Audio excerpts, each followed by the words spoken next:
Ang malaking pamilya ng 20 taga-Sweden na nagpasiklab ng isang walang katulad na pagsikat ng turismo sa Pilipinas. Tingnan ninyo, sa Ninoy Aquino International Airport ngayon.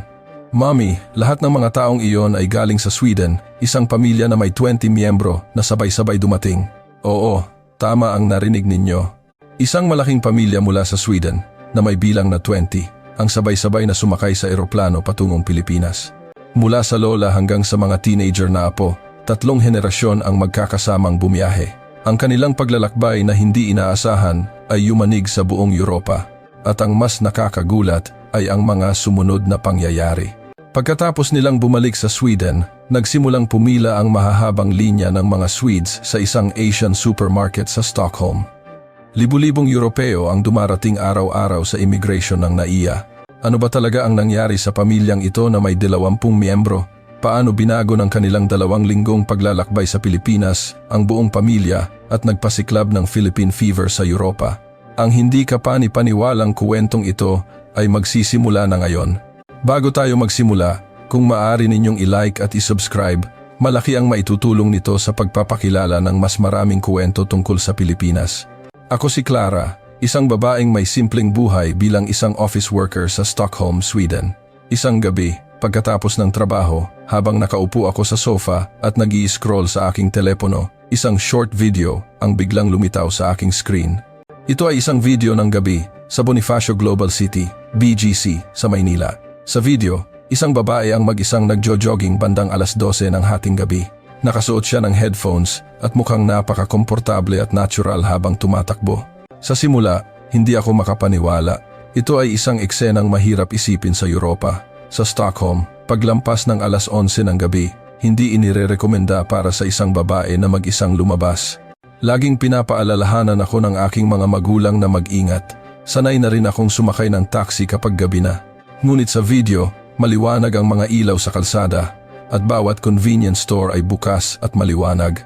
Bukod sa babaeng nagjo-jogging, may mga taong naglalakad, nagbibisikleta at natural na gumagala na parang araw pa. Binasa ako ang caption. Sinasabi nito na sa Pilipinas, kahit sa madaling araw, maaari kang kumain ng mainit na kanin at ulam sa convenience store. Sabi pa ng iba, maraming tindahan na bukas 24 oras at pwede kang magpa-deliver ng pagkain kahit hating gabi. Totoo ba na may ganitong bansa? Naisip ko. Dahil sa kuryosidad, ipinadala ko ang video sa aming family group chat. Ang aming pamilya ay isang malaking angkan na may 3 henerasyon. Mula sa aking lolo at lola, kasama ang aking mga magulang, tiyuhin at kanilang pamilya, at tiyahin at kanilang pamilya, kami ay mahigit 20 lahat. Dahil madalas kaming magkita-kita tuwing holidays o weekends, laging aktibo ang aming group chat. Agad-agad, may mga reaksyon sa video. Ang unang nag-react ay ang aking 16 taong gulang na pamangkin. Mahilig siya sa mga teleserye at P-pop, kaya interesado siya sa Pilipinas. Tinanong niya kung totoo ba ang nasa video. Sinabi kong hindi rin ako sigurado. Nang gabing iyon, nagtipon-tipon kami sa bahay ng aking lola. Ang orihinal na dahilan ay para maghanda para sa kaarawan ng aking lolo, ngunit natural na napunta ang usapan sa Pilipinas. Ang henerasyon ng aking mga magulang na nasa 60s na ay may pagdududa. Mayroon silang malakas na impresyon na ang mga bansa sa Asya ay mga developing countries at nag-aalala sila sa kaligtasan. Ngunit iba ang mga nakababatang henerasyon. Ang aking mga pamangkin ay mahilig makinig sa OPM, Original Filipino Music. Ang aking tiyuhin ay gumagamit ng mga produktong gawa sa Asya. Ang aking kapatid na babae ay bumibili ng mga produktong pampaganda mula sa Pilipinas online. Bago pa namin namalayan, ang Pilipinas ay mas malapit na pala sa aming buhay kaysa sa inaakala namin. Noon, nagsalita ang aking lolo. Masyado nang tumaas ang presyo ng bilihin dito sa Sweden, sabi niya. Kahit ang paglalakbay sa loob ng Europa ay hindi na mura. Tiningnan ng aking tiyuhin ang presyo ng mga flight ticket online at nagulat siya nang makita na ang presyo ng flight papuntang Maynila ay halos kapareho lang ng papuntang Espanya o Italia. Mas lalo kaming nagulat nang tingnan namin ang presyo ng accommodation at pagkain. Ang mga hotel sa Makati ay mas mura kaysa sa Stockholm o Roma.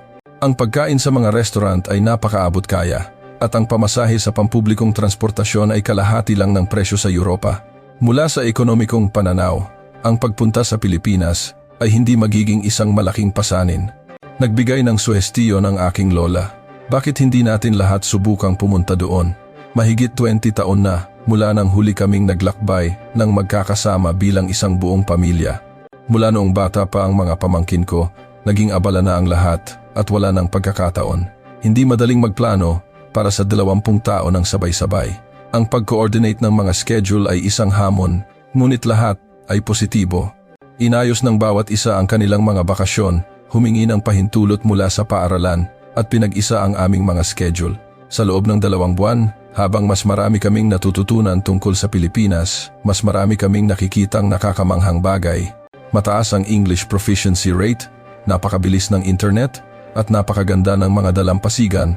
Ngunit mayroon pa rin akong pag-aalinlangan. Baka naman exaggerated lang ang mga impormasyon sa internet. Kailangan kong makita ito ng personal. Hindi ako makatulog noong gabi bago kami umalis. Mas nangingibabaw ang pag-aalala kaysa sa pananabik. Magiging maayos kaya ang paglalakbay ng isang pamilyang may 20 miyembro sa isang banyagang bansa? Paano kung hindi kami magkaintindihan? Kakayanin kaya ng aking lolo at lola ang mahabang biyahe? Ngunit kasabay nito, nasasabik din ako. Gusto kong makita kung gaano talaga kaligtas ang mga kalsada sa gabi. Gusto kong maranasan ang kaginhawahan ng 24/7 na convenience stores. At higit sa lahat, ang mismong ideya na maglakbay kasama ang buong pamilya ay napaka-espesyal. Kaya kaming 20 ay sumakay sa eroplano patungong Pilipinas. Hindi ko pa alam noon na ang paglalakbay na ito ay magbabago sa kapalaran ng aming pamilya. Ang sandali ng aming pagdating sa Ninoy Aquino International Airport, NAIA, ay hindi ko malilimutan. Mula sa eroplano hanggang sa immigration hall, iba na agad sa inaasahan ko. Ang unang bumungad sa amin ay ang mainit ng ngiti at ang sigaw ng mabuhay mula sa mga staff. Ang pinakanagulat sa akin ay ang bilis sa immigration. Kahit 20 kami, wala pang 30 minuto ay tapos na kami. Maraming e-gates na nakahanda at kailangan mo lang iscan ang iyong passport at mukha para makadaan. Tinulungan ng staff ang aking lolo. Sa baggage claim area, muli akong namangha. Ang aming mga bagahe ay pinagsama-sama na sa isang lugar. Hindi na namin kailangang mag-abang ng matagal sa conveyor belt. Ipinaliwanag ng isang staff na kapag group booking, automatiko nilang inihihiwalay ang mga bagahe. Ang galing. Mula sa airport papuntang hotel, sumakay kami ng mga grab van. Marunong mag-Ingles ang mga driver. Habang nasa biyahe, namangha kami sa tanawin. Mga matatayog na gusali sa Makati, nakasabay ng mga jeepney at tricycle, isang organisadong kaguluhan na puno ng buhay. Ang Ilog Pasig ay dumadaloy sa gitna ng lungsod. Malinaw na napakasistematiko ng pagpaplano ng lungsod. Dumating kami sa hotel bandang 10:00 ng gabi. Pagkatapos naming mag-check-in at ilagay ang aming mga gamit sa kwarto, sinabi ng aking 13 taong gulang na pamangkin na gutom na siya. Nag-alala ako kung may bukas pa bang restaurant sa mga oras na iyon. Inirekomenda ng front desk staff ang isang convenience store. Sinabing bukas ito 24 oras at may mga mainit na pagkain. Nag-aalinlangan man, pumunta kami sa 7-Eleven malapit sa hotel. Ito na nga yung nasa video. Mag-aalas 11 na ng gabi pero maliwanag pa rin at may mga taong pumapasok at lumalabas. Sa loob may mga siopaw, siomai at mga rice meal. Itinuro sa amin ng staff kung paano gamitin ang microwave. Pwede naming initin ang pagkain at kumain sa mga mesa sa loob. Pumili ang mga pamangkin ko ng hotdog on a bun at siopaw. Ako naman ay kumuha ng beef pares rice meal.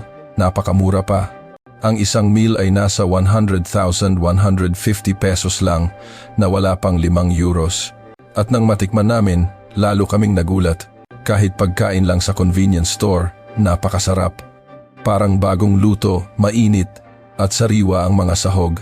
Ang sarap. Sabi ng mga pamangkin ko habang naka-thumbs up. Sabi naman ng lola ko, malinis at masarap. Paglabas namin ng convenience store, tumingin ako sa paligid. Malapit nang mag-alas 12 ng hating gabi, pero may mga tao pa rin sa kalsada.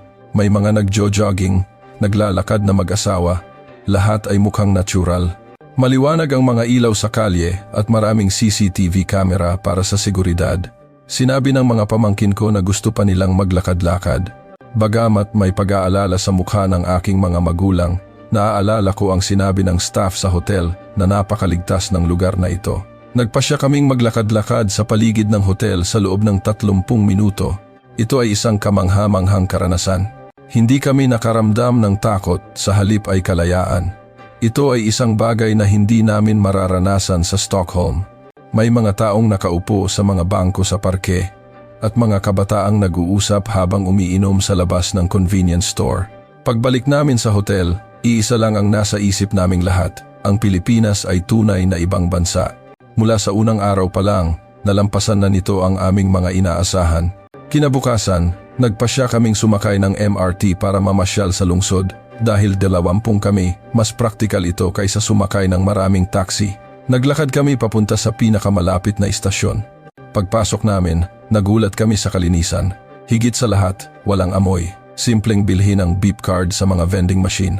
Sa platform, may mga screen na nagpapakita kung kailan darating ang susunod na tren. Sakto sa oras. Sa loob ng tren, ang mga upuan ay episyente ang pagkakaayos.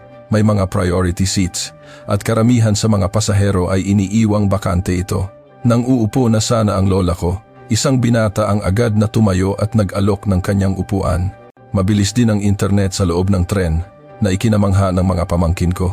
Pumunta kami sa isang lugar na tinatawag na Intramuros, ang Walled City. Paglabas namin ng istasyon, ramdam agad ang makasaysayang kapaligiran. Naglakad kami sa mga kalsadang gawa sa bato at nakita ang mga lumang simbahan at bahay para kaming bumalik sa nakaraan. Huminto kami sa isang restauran ng pagkaing Pilipino. Ang menu ay may malalaking litrato at English descriptions. Isang pagkain na tinatawag na lechon kawali ang nakakuha ng aming pansin. Pumasok kami at kahit 20 kami, mabilis kaming inasikaso ng may-ari. Pinagsama niya ang 2 malalaking mesa para magkasya kami.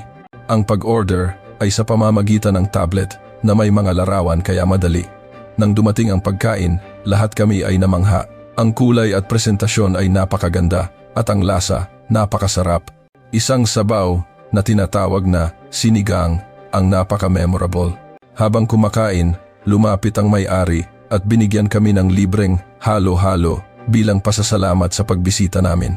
Nakakataba ng puso ang kanyang kabaitan. Nang magbayad kami, nagulat na naman kami.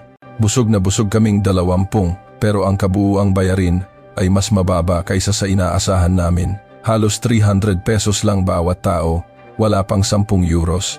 Sa ikatlong araw, isang hindi inaasahang pangyayari ang naganap. Nawala ng aking 14 taong gulang na pamangkin ang kanyang telepono sa MRT. Naiwan niya ito sa upuan. Nagpanik ang kanyang mga magulang. Pumunta kami sa station office at ipinaliwanag ang sitwasyon. Kalmado ang staff. Tinanong niya kung saang linya at direksyon at agad itong inilagay sa sistema. Wala pang 10 minuto, may tumawag. Nakita raw ng staff sa susunod na istasyon ang telepono. Pinapunta kami doon at pagdating namin, nasa kanila na nga ang telepono. Pagkatapos ng simpleng pag-verify ng pagkakakilanlan, naibalik agad ito. Laking tuwa ng aking pamangkin. Ang mas nakakagulat ay ang sinabi ng staff. Madalas po itong mangyari, sabi niya. Maganda po ang sistema ng aming lost and found kaya halos lahat ay naibabalik. Nang gabing iyon, isa pang alalahanin ang lumitaw. Ang aking kapatid na babae ay isang vegetarian at nalaman namin na maraming pagkaing Pilipino ang may karne o isda. Nag-alala kami na mahihirapan siyang humanap ng makakain. Ngunit nang maghanap kami online, mas marami palang vegetarian restaurant kaysa sa inaakala namin. Pumunta kami sa isang vegetarian buffet na naghahain ng mga tradisyonal na pagkaing Pilipino sa modernong paraan. Ang lahat ng pagkain ay gawa sa halaman, ngunit napakayaman ng lasa. May mga putaheng gawa sa kabute, tofu, at iba't ibang gulay. Tuwang-tuwa ang kapatid ko, kahit ang mga hindi vegetarian sa amin ay nasiyahan. Pagkatapos kumain, nagpasya kaming pumunta sa Mall of Asia para makita ang sikat na sunset sa Manila Bay. Namangha kami sa laki ng mall. Habang papalubog ang araw, ang tanawin ay napakaganda. Ang kalangitan ay nagkulay kahel at lila. Sinabi ng lolo ko, ngayon ko lang nakita ang isang lungsod kung saan ang modernong pag-unlad at ang kalikasan ay magkasamang nabubuhay ng ganito kaganda. Ika-4 na araw, nagpasya kaming sumubok ng isang espesyal na karanasan, ang pagsusuot ng tradisyonal na kasuotang Pilipino. Nalaman namin na sa Intramuros, maraming nagpaparenta ng barong Tagalog at Filipiniana.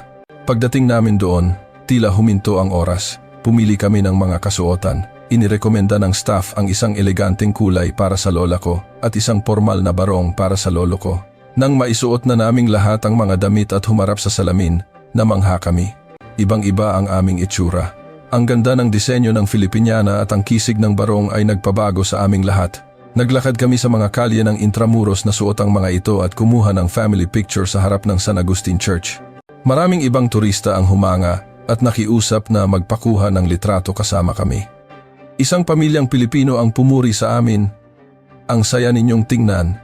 Isang buong pamilya na sama-samang naglalakbay. Ang araw na iyon ay napaka-espesyal.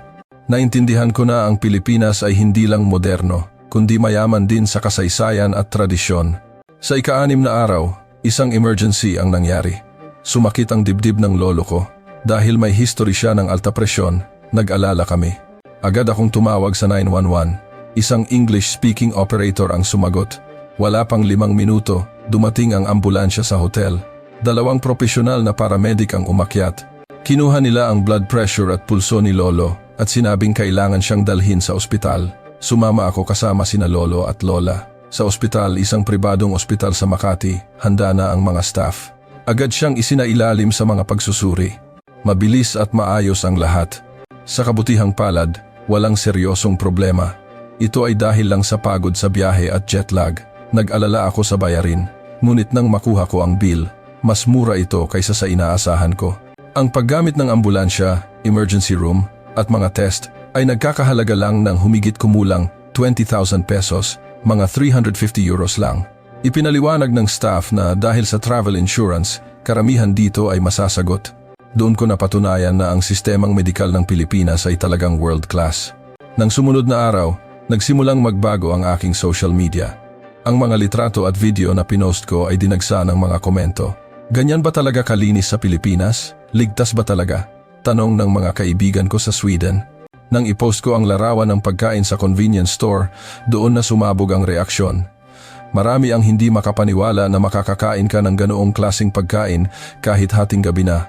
Sinabi ng isang kaibigan na pumunta siya sa isang Asian store sa Stockholm at bumili ng Datu Puti Vinegar at Silver Swan Soy Sauce dahil gusto niyang subukang magluto ng adobo. Noong gabi bago kami bumalik sa Sweden, nagkaroon kami ng family meeting. Nauna nang nagsalita si Lolo. Wala pa akong nakitang bansa na ganito kaorganisado, ligtas, at puno ng mababait na tao, sabi niya. Sabi ni Lola, ang pagkain, napakasarap, at ang mga tao, napakabait. Pinuri ng aking mga magulang ang pampublikong transportasyon at ang katotohanang halos lahat ay marunong mag-Ingles. Namangha ang tiyuhin ko sa teknolohiya, tulad ng Grab app at GCash, na bahagi na ng pang-araw-araw na buhay. Sinabi ng mga pamangkin ko na napakasaya sa Pilipinas, lalo na ang mga mall at ang nightlife na ligtas nilang na-enjoy. At para sa akin, ang pinakatumatak ay ang kabaitan ng mga Pilipino. Lahat kami ay sumang-ayon na babalik kami. Pagbalik namin sa Stockholm, nagsimula ang pagbabago. Dagsaan ang mga tawag at mensahe mula sa mga kaibigan na nagtatanong tungkol sa aming biyahe.